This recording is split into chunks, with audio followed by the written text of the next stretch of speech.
Alright, what's up YouTube?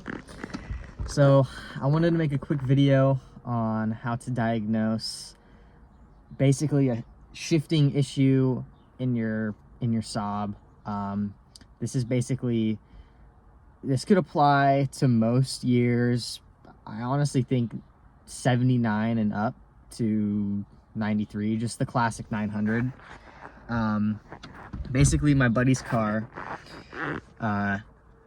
we were driving it one day and it just like would not go into first gear, but he could get it into third gear, and then he could get it into fourth gear, and nothing else really, but it would go in reverse. So after some quick diagnosis, it only will go forward and backwards.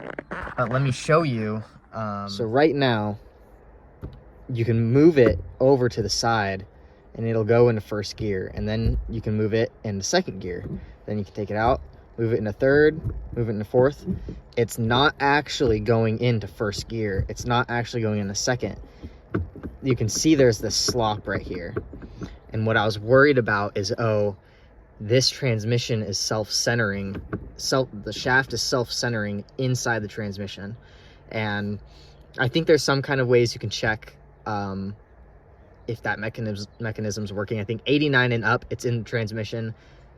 88 and before, there's a mechanism right in here that you might be able to fix. So if the self-centering thing's the issue, it's either in the transmission or right here. Now, if it's not the self-centering, like you can see, this is not staying in the center, which is weird. Okay, so then your only other options are bushings, and there's a shifter linkage bushing between the firewall and the transmission, and you can get to it from underneath the car. Okay, and that's the common thing to go bad. And there's a newer style. This one has the round style, and they're kind of hard to find. You can find them on eBay. And then there's a different style that's more of like a rectangular bar style, and I think those you can more commonly find, but still I would say they're kind of rare, like kind of rare parts. But anyway, we got under there and looked, and while you can diagnose it, and if someone moves the shifter forward or back or side to side, and you see the rubber bushing twist, and then if you see in front of the bushing, if the shaft twists into the transmission, and then before the bushing, if the shaft twists at the same motion, then you know that bushing is still okay. And that was the case with this car. Now, the only other thing, which apparently is a very uncommon, and it's why I'm making this video, it's really uncommon, is there's one more set of bushings that can go bad, and they are also no longer available. Brand new, even used. There are some examples on eBay, but you have to buy the whole shaft that goes through the firewall right here with the bushing on. Like, they built the shaft with the bushing attached. But I'm gonna try to either make a bushing, or I'm gonna try to tape this one up, and hopefully it'll hold, because I don't think it undergoes a lot of stress. That's what someone on Saab Central said, that they just taped it together and that worked. But anyway, there's two sets of bushings right in here, right in this spot of the shifting housing. Basically, there's a rubber bushing that goes right, like through that hole right there. There would be a bushing there. Now, the bushing that was in this car, I took the shifter shaft out, and I found the plastic ring right in here, and I think this might be, yeah. So this is one that you can still buy. They're pretty cheap. I think you can buy this for like 10 bucks. This one was broken. I don't know how it broke, but like these little keeper part was like kind of chipped away. So maybe it just got brittle over time. The grease that was in there maybe broke it down. I don't know. But it was broken. I'm thinking maybe this led to splitting of the rubber one, but the rubber one that goes around this was split in half, and half of it was down in here. So the problem is how do you diagnose that? Like, how do you diagnose? You like don't want to take this all apart and see if your rubber thing is split.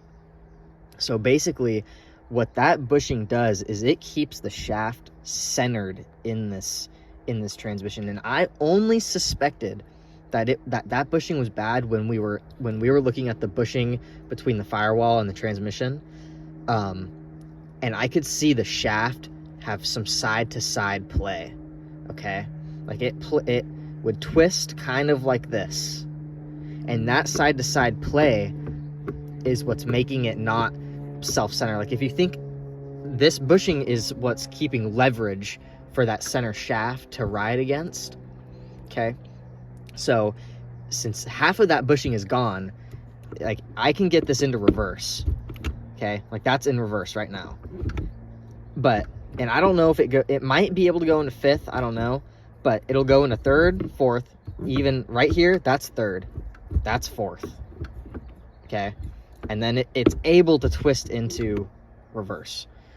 Don't ask me how that's really working, but it is. And the self-centering thing, I think it's wiggling like this because of that leverage scenario. So if you are under there and you're diagnosing it, either the bushing or this shaft, make sure you look for both parts of the shaft, front and back, to be moving in unison, and then make sure to look for side to side play.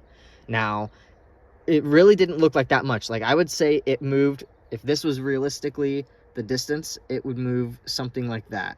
Like I think there shouldn't be any side to side play. So yeah, if you're diagnosing your shifting issue, I think this is a great video. Again, if it is something like this, or not again, but to get these bolts out, you might I don't know, some people hammer them out with a screwdriver. Like you can hammer them out, but tightening them is really tough. And also remember to take a picture of this wire set up right here. And because I don't know, yours might be different than this car, so don't rely on this. But you can, what I did was I made a socket. This is what everyone does, is you make a socket, you just put it on a grinder or take a cut off wheel, and you need to cut notches in a socket. And let me actually show you guys.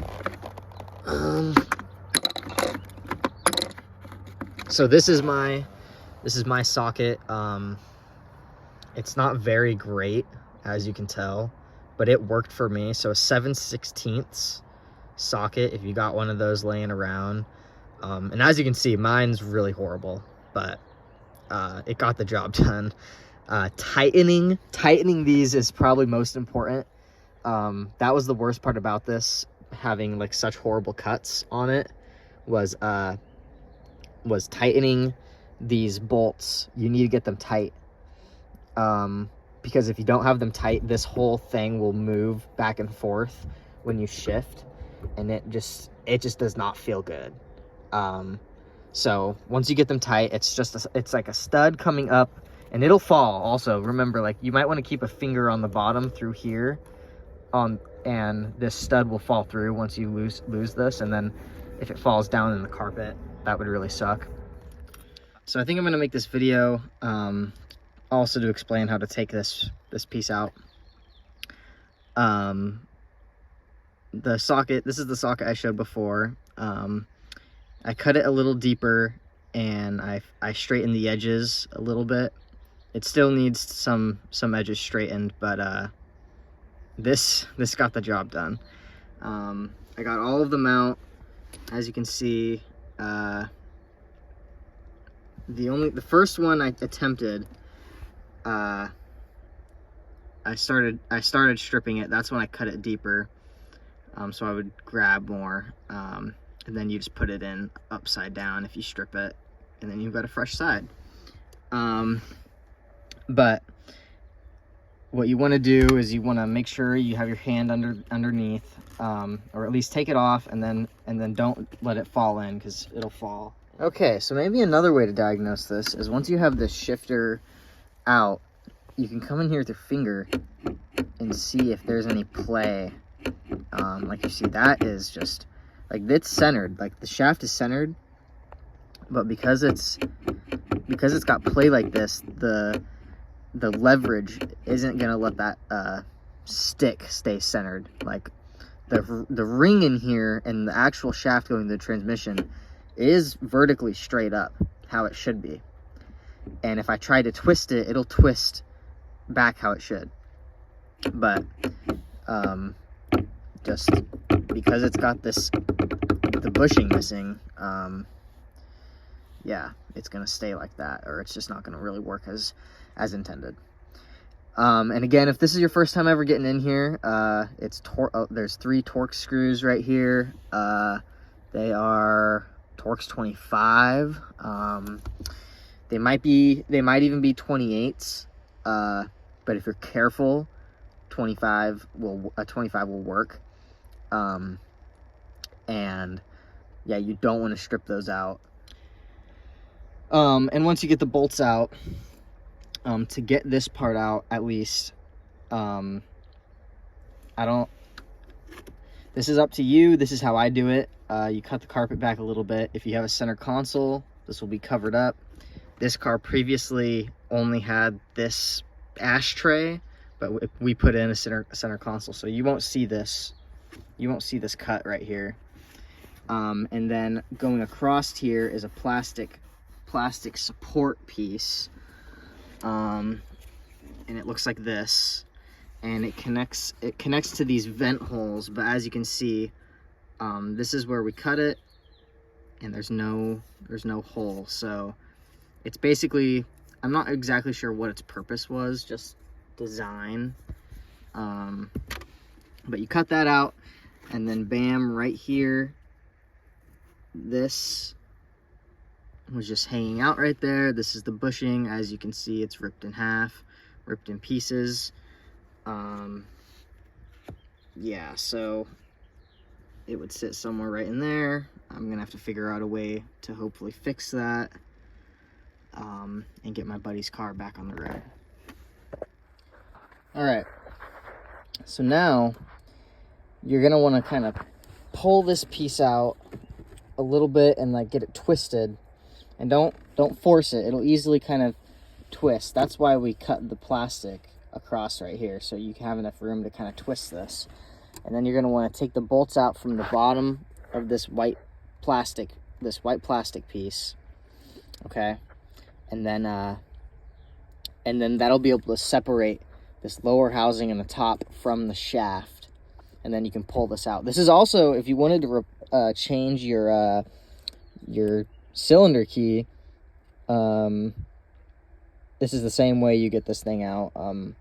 I've done it. You drill a hole. You got to drill a hole through this thing and pull the cylinder key out and all that kind of stuff. There's tutorials or explanations on Saab Central.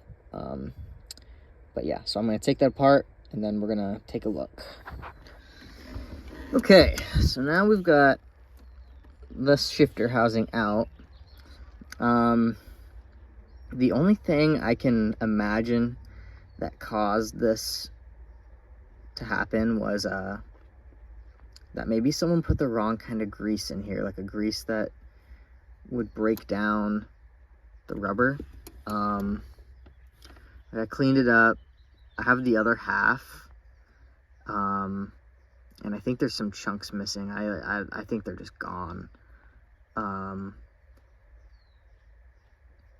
And I think maybe it, I don't know, maybe softened this up and deteriorated it. But yeah, so, because it was just packed with grease, like, and 2 different kinds, like a gray and a tan colored grease. So I think I'll clean it up, research what kind of grease needs to go in here, and pack it. And yeah, I just found, the only things I found in there was a broken off nail, an old Torx bit, and then the other piece of the plastic bushing, which you can still get online. This is what the grease looks like. And that's right where the bushing would sit, in that groove. As you can see, it's got that kind of lip right there. And I think it sits, yeah, something just like that. So, yeah, all right.